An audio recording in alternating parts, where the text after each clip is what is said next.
O Serginho me chamou a atenção. Eu sabia quem era o Serginho, mas o Serginho não tocava, nem fazia. Ele teve um programa na rádio, na Rádio Leopoldina, que era... Eu não lembro o nome do programa, mas o nome de guerra dele era Serginho do Rock, por causa de rock.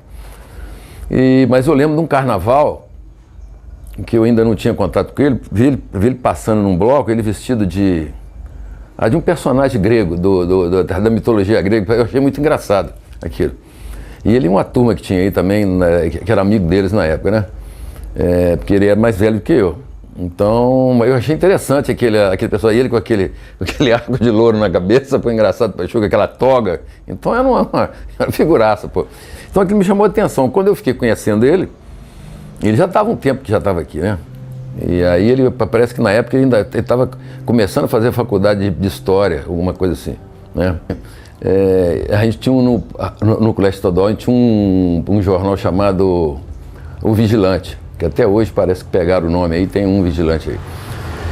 E o Serginho fazia nessa época, ele e o Dr. Dalmo faziam um jornal chamado A Verdade, que era um jornal bem crítico, um jornal bem diferente da cidade, porque ele fazia uma crítica bem cáustica aos acontecimentos da cidade. E isso não era muito comum naquela época, nem atual.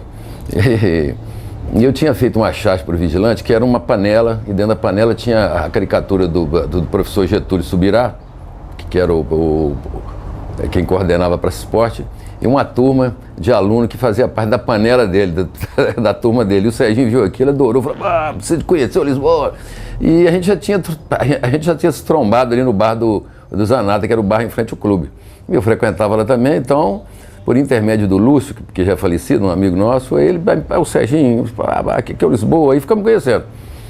E desse dia em diante eu comecei a desenhar com eles e nós criamos um personagem chamado Diabim, que fazia parte do jornal, que já não era mais A Verdade, era o jornal A Tocha, porque houve um problema de censura naquela época da ditadura, eles fecharam A Verdade e abriram A Tocha. E nós criamos esse personagem chamado Diabim, tinha um Diabom e tinha um Diabete. O Diabete era colunista social, o Diabim era inspirado no Fradinho do Enfio. Então era um crítico, e o Diabom também ele falava que era o cultor da maledicência e não sei o que lá, blá, blá, blá, blá, aquele negócio todo. A gente fazia uns tirinhas para o jornal. Às vezes o texto era do Serginho, às vezes o texto meu, mas o desenho era sempre meu. E assim nós começamos. E quando ele descobriu que eu gostava de percussão, aí nós começamos a tocar junto e ia a Vista Alegre toda tarde pedalando. Aí a amizade foi crescendo até que ele resolveu criar o grupo musical chamado Girassol Maravilhoso. Porque esse nome Girassol Maravilhoso tem duas versões. Tem gente que entende isso como um conjunto musical ou um grupo musical. Realmente não é. O Girassol Maravilhoso era como se fosse uma filosofia de vida. A gente veio de tomar uma cerveja, de tocar um rock, um blues, num bar da cidade, a gente ia lá pro meio do mato. Porque a gente estava tocando no bar, chegava um cara e falava: toca aí o Nelson Gonçalves, toca aí não sei quem. Então quebrava todo o astral do negócio, e o nosso não era esse. Então a gente falava: esses pela-saco aqui, encheu o saco aqui, eu vou quebrar. Aí a gente ia lá para o Pontilhão, para Vista Alegre, e lá a gente fazia o nosso rock, tocava e não tinha interferência de ninguém. Levava cerveja, aquela loira dourada, e falava, eu não lembro o nome do gravador, tinha um gravador que acho que está com Tula, tinha um nome, cada coisa tinha um nome. Silver, exatamente, Silver. Então cada um tinha, né, e lá cada um tinha a sua função, um montava isso, outro montava aquilo, e aí a gente passava lá umas horas, depois voltava, tranquilo, tocava o que queria e ninguém perturbava, né? O início da coisa foi essa. Aí quando ele resolveu transformar o Girassol, que era essa nossa, eu vou falar, essa filosofia nossa, quando ele resolveu fazer o grupo para a gente tocar mesmo, aí que eu entrei fazendo percussão, o Gustavo e eu, o Serginho, o Nem Boneca tocando a guitarra desligada, só para fazer performance, tocando, e a gente ia para Vitória ensaiar, e fazia um script do show que a gente já tocava, vamos tocar em Pegatuba. E no dia seguinte quem ia cantar era o Vanderlei Cardoso. Nas essas nós fomos tocar. Então todo o script que nós fizemos em Vitória, ensaiando, lá no dia ninguém fez nada. todo mundo bebeu o negócio, aquele troço todo, aí não saía nada. Teve uma rifa de um frango, eu ganhei a rifa lá no palco, aí nós fizemos um intervalo, tomamos um uísque com um frango que eu ganhei na rifa. Então virava um happening, acabava no final virando um rap. Marcava tudo direitinho, na hora pintava um improviso aí, não tinha. A bandeira aconteceu, o Serginho resolveu com essas idas nossas lá pro meio do mato, lá pro Pontilhão, ou para Vista Alegre, ou para esses lugares todos, ele resolveu, não, nós temos que marcar um território. Então nós temos que ter uma bandeira nossa do grupo. A gente chegar lá e fincar a bandeira, nós estamos aqui, é o nosso país, aqui é o nosso estado nesse momento que nós estamos aqui.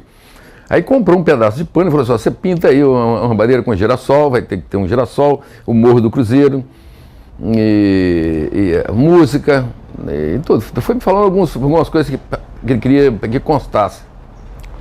Tem um ramo de louro que termina numa planta que eu prefiro não falar agora, e o girassol, e dentro tinha o Morro do Cruzeiro, e do Morro do Cruzeiro uma cascata, que era poeira d'água, e dessa cascata vinha violão, vinha tudo ligado à música, passarinho, borboleta, né? Vinha caindo, né? E espalhando pela... O Toninho ainda era vivo. Eu lembro que a varanda da minha casa não era aqui, não, era do outro lado. Eu estava pintando, eu estava dando acabamento numa beirada que tinha na varanda da minha casa, eles passaram lá embaixo, o Toninho passou, como é que é? Eu falei, ó, tá acabando. Então, infelizmente, o Toninho faleceu e não viu a bandeira ficar pronta. Aí, por coincidência, a bandeira ficou pronta e nós fomos fazer um desses encontros lá na Poeira d'Água, que ninguém chamava Poeira d'Água ainda, porque era Cachoeira de Percatua. E coincidiu ser 9 de julho. Então por isso ficou marcado 9 de julho. Não foi assim um dia especial. Aí fincamos a bandeira.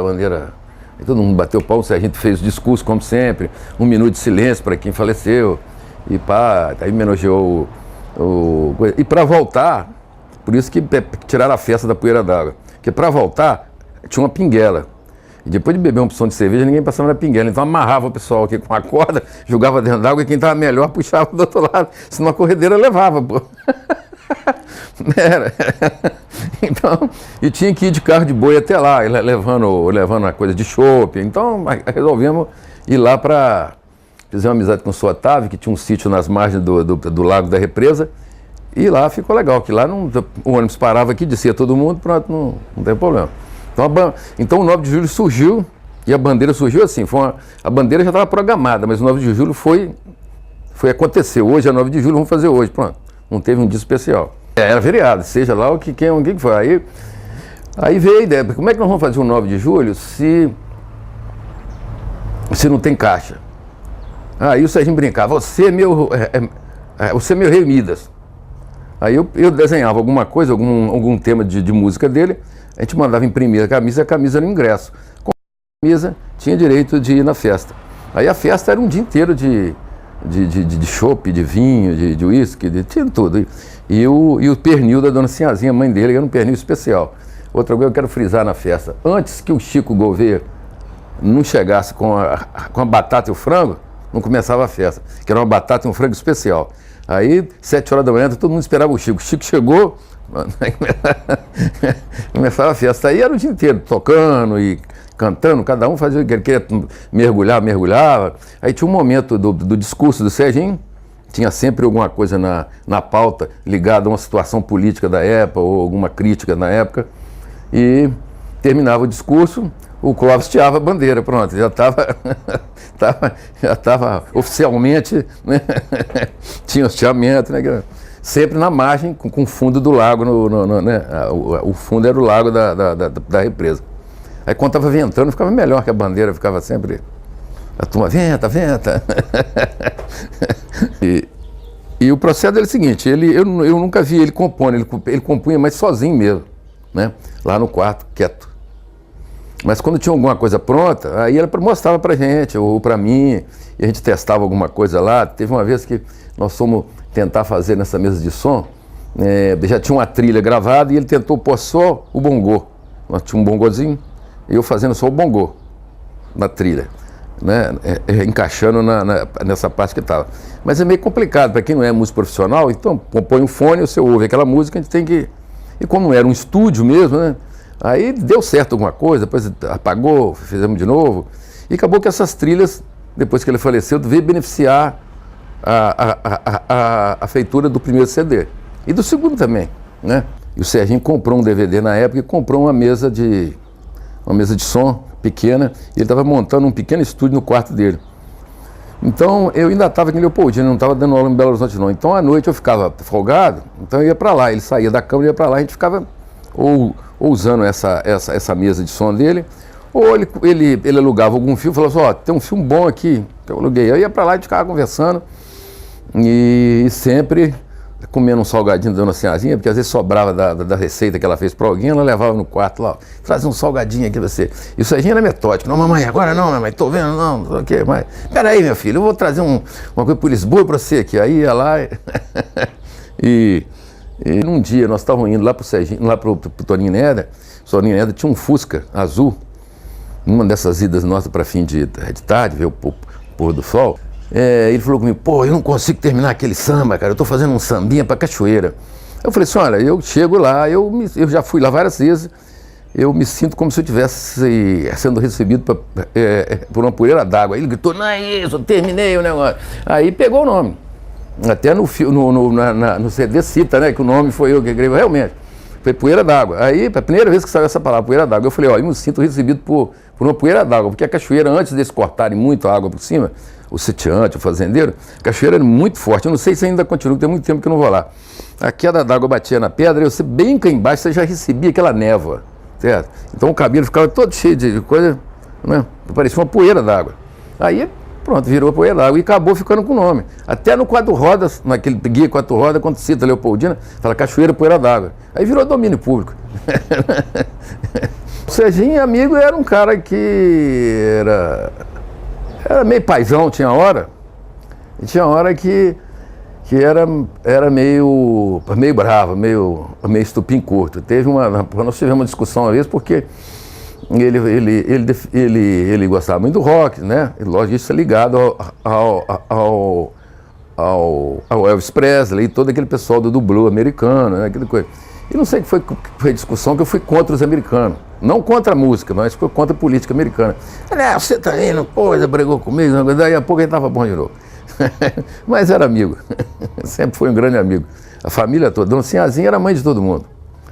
E ele era irmão nosso, né? Então era isso, ele às vezes dava aquela estourada toda, mas daí a pouquinho estava em paz de novo, já estava tocando outra coisa, já estava com outro assunto e a vida continuava. Eu não sabia que ele ia fazer essa música, não. Eu sei que ele tinha feito uma música para o Rafael, que chama Mago das Cores. Aí ele falou assim, esse pessoal que mexe com arte é tudo ciumento, eu vou fazer uma música para esse também, senão vai ficar com... Aí fez. Foi legal, é legal. Tem uma parte que eu até me emociono, que ele fala que eu sou o espinho da flor, né? É interessante, realmente era aquilo, eu sou meio estupim curto aí com ele também era meio estupim curto, então quando a gente tem umas arranhadas, eu achei aquilo muito emocionante, muito legal, ele ter escrito aquilo. Serginho Hopkins, como eu escrevi naquele pequeno texto que eu fiz no primeiro CD, ele era um poeta, certo? Um poeta tímido, que compunha escondido no quarto dele, como fala naquela música, uma das últimas músicas dele, mas que ele tinha essa vaidade que eu acho que eu também tenho. Quem é que não tem? De ser reconhecido do seu trabalho. Então eu vou sempre aplaudi-lo e sempre estar do lado dele nesse sentido. E, infelizmente não aconteceu aquilo que eu falei agora do compositor. Se querem lembrar de mim, se querem fazer alguma coisa por mim, que fazem agora, né? Infelizmente isso às vezes é utopia. Então, mas foi um grande poeta. E um sujeito muito cabeça, muito culto. E não parecia, mas era. Né? E uma parte que eu posso relembrar, que nós estamos falando só em coisa boa, né? Foi uma coisa bem marcante, que era uma sexta-feira e o Serginho falou comigo aqui, você vai a Juiz de Fora? Eu falei, vou. Então você leva o desenho do do Sgt. Pepper e ver se consegue em Juiz de Fora para imprimir. Eu falei, senhora, gráfica nenhuma faz menos de 1000 impressos, colorido. Eles não fazem porque não é vantagem para eles. Aí, eu fui a Juiz de Fora e consegui ali no Roalf, no fundo, lá uma pequena gráfica. Eu falei, não, eu faço. Aí eu trouxe a prova para ele. Ele falou, traz sim, vai mesmo. Só que nesse fim de semana, houve uma festa na casa do Clóvis, eu não fui. Eles foram lá, né? E passou o domingo, eu falei, não, eu não vou procurar o Serginho, porque é domingo, segunda-feira eu vou. Quando eu chego segunda-feira cedinho, que eu chego na casa dele, nós tivemos que arrombar a porta do quarto, que ele estava morto lá. Eu estava trazendo a capa da fita. É uma coisa marcante, né? Uma coisa assim, chata, mas que foi marcante, exatamente. E o Tula ainda balança o corpo dele. Pô, tá morto mesmo. Ele estava já em rigidez cadavérica, é um termo chato de estar falando, mas é verdade. Então foi um negócio marcante, assim, né? Porque, pô, ele estava trazendo um troço que ele estava entusiasmadíssimo em fazer. Exatamente quando eu consigo e chego com um negócio para ele, eu encontro ele caído metade na cama e metade pro lado de fora, assim. Foi um dia muito triste, né? Todo mundo ficou triste, todo mundo caiu de lá, todos os amigos foram para lá e o dia foi por conta disso. Depois ele foi preparado, foi levado para ser velado na Câmara. Eu lembro do Chico Gouveia chorando copiosamente. O Chico foi dono de um bar bastante tempo. E foi o famoso frango com a batata, né? Da festa 9 de julho. E o Chico, eu lembro do Chico chorando copiosamente, igual uma criança. Isso aí o corpo já estava na Câmara. E todos os amigos, né? Estavam lá, dona Senhorazinha muito inconsolada e falando, poxa, o meu filho estava morto e eu não sabia que ele estava aqui, porque foi uma coisa que muito triste, mas ao mesmo tempo muito engraçado, porque o Serginho, a Marília virou para mim e falou assim, ô Lisboa, o negócio foi muito estranho, porque a gente levantou e está vendo o Serginho ouvindo missa, depois ouvindo o pastor. Já era 9 horas o Serginho ouvindo o pastor, ele nunca fez isso, pô. Aí todo mundo desconfiou, né? Foram bater lá. Então foi ao mesmo tempo, né, aí que descobriram que ele tinha falecido. Ele teve um ataque violento à noite. E deve ter sido lá pelas 2 horas da manhã. O corpo foi encontrado pelas 8h30, 9 horas que eu estava chegando lá. Foi um negócio meio chato. Mas o que vai fazer? A vida é assim mesmo, né? Nasce, vive e tem um momento que é sua parte, né? Então, infelizmente, eu acho que ele ia fazer muita coisa ainda, porque ele tinha muito projeto, a gente tinha muito projeto para fazer. Esse estúdio mesmo na casa dele, ele estava desenvolvendo, tinha comprado a mesinha, fazer outras coisas, e a gente ia desenvolver coisas lá. Esse Canto Mesmado foi muito emocionante para mim, quando eu ouvi a primeira vez, e depois na missa de 7º dia dele. Foi muito emocionante, porque a turma estava toda lá, foi um clima assim meio bravo. Depois da morte dele, houve uma reunião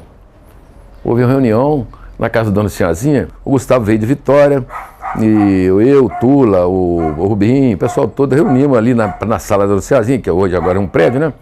E fomos discutir se ia fazer o CD. Aí chegou na conclusão, vamos fazer o CD. Quem vai fazer isso? Quem vai fazer aquilo? Eu falei, a parte de desenho deixa com Lisboa, deixa comigo, faz a capa. Aí combinamos tudo, armamos. Mas aí de onde vai tirar o dinheiro? Aí vai tirar o dinheiro, vamos fazer camisa. E vamos fazer um show para lançamento. Aí eu fui com a Marília, era viva, fui com ela a Cataguás, fomos comprar camisa em branco para fazer o coisa, aí montamos todo o esquema, vendemos camisa para pagar o CD e de todo mundo cooperou, né? Ninguém ia cobrar isso, né? Eu fiz o desenho do selo do disco, depois daquela capa. Não, a capa foi a Silvana que fotografou. Eu dei, da bandeira, Mas a montagem foi eu. Aí montamos e foi feito o primeiro CD que, nessa época, o Clóvis tinha um restaurante em sociedade com Cacalo ali na Rua Tegipe. Então eles pediram licença, puseram um caminhão ali, fizeram um palco, ou um palanque, não lembro, esse palanque móvel da prefeitura. Puseram ali e foi feito um show, o pessoal que tocava, que sempre tocou, e esgotou. Aí o Gustavo entusiasmado, todo mundo entusiasmado, vamos fazer um segundo, porque foi legal. Aí resolvemos fazer um segundo. O que ia ser? Não, ia ser os amigos, né? a música que ele fez para os amigos. Aí eu fiz uma aquarela, que é aquele girassol caído ali, tá? E fiz uma girassol. E imprimi na tipografia, eu tenho uma máquina tipográfica, imprimi e já levei para ser feito já aquela aquarela, já com aquela impressão pronta, com uma coisa bem gráfica. E foi feito o segundo CD e também vendeu. Acho que o segundo CD não esgotou todo, não. Ainda acho que tem algum ainda. Eu sei que a Marília foi muito engraçada. Como é que é a coisa, né? Eles não combinavam de jeito nenhum, nem ele nem a Marília. E foi ela que ajudou bravamente a fazer o primeiro CD.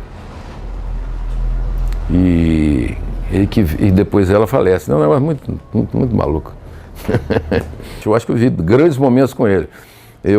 O Serginho, para mim, foi assim uma figura que, quando eu fiquei conhecendo, ele me deu uma certa... Como é que eu posso dizer? Um certo impulso, um certo alicerce no meu trabalho aqui no Leopoldina, porque, como diz uma frase, que é uma frase feita, já muito usada, mas eu vou usá-la aqui: santo de casa não faz milagre. Então, eu queria mostrar meu trabalho também. Mas o Serginho me ajudou, porque quando ele me chamou para desenhar no jornal, dessas coisas todas, aí ele... Né? Então, ele, além disso, além de amigo, me deu uma grande ajuda, né, nessa parte. E eu até gostaria que ele tivesse aqui com a gente hoje, porque ele ia estar vibrando, porque estou fazendo uma exposição em Paris. Então, eu acho que ele ia ficar muito feliz de saber disso, que eu sei disso que ele ia, né? Ele torcia para todo mundo, né, sair numa boa. Eu acho que, atualmente, ele virou um marco, né? Um marco na música e no que se diz de representar Leopoldina fora, como um artista que ele foi. Agora, eu conheci o Serginho quando ele resolveu fazer uma fita demo, que ele até nem ia fazer CD, era uma fita demo, que depois ele ia ver se reproduzia essa fita. Ele falou que era... Isso ele falou comigo no bar do Português. O Português era um bar aqui para baixo da farmácia, na Rua Tiradentes, aquela farmácia que tem ali para baixo, ali um pouquinho, e a gente ia lá. Então começamos a frequentá-lo. Inclusive, quando ele faleceu, tinha uma plaquinha na mesa Serginho do Rock. E lá um dia eu conversando com ele lá à tarde, ele falou comigo: não, nós temos que fazer isso, porque eu quero deixar uma coisa para a Leopoldina. O meu ideal é deixar aqui uma coisa. Eu quero deixar uma marca aqui. Quer dizer, eu quero deixar do trabalho dele, é lógico, quem que não quer, né? E para ser lembrado, para ser marcado. E eu achei que não, porque eu nunca achei ele assim, vaidoso com essa coisa. Não é vaidoso no sentido pejorativo, mas no bom sentido. Eu não pensava que ele fosse falar aqui no meio. Ele confessou: não, eu quero deixar, é uma questão minha, eu quero fazer isso. E eu acho que foi legal, porque ele ter sido valorizado assim, se tiver outra dimensão, ele deve estar muito feliz lá, porque realmente ele virou uma representação, boa representação para Leopoldina, né, para a cidade e para todos os amigos, porque ele homenageou todo mundo e muito mais a cidade, né? E toda a região, com a Mineira Gostosa, com o Morro do Cruzeiro, né?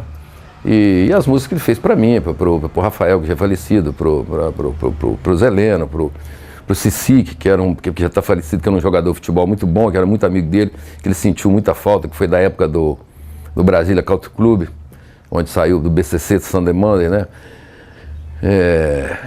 Então, eu acho que é um marco, né? Ficou um marco.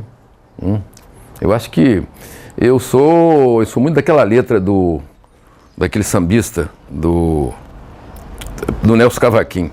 Se querem fazer por mim, fazem agora. Infelizmente, isso nunca acontece, né?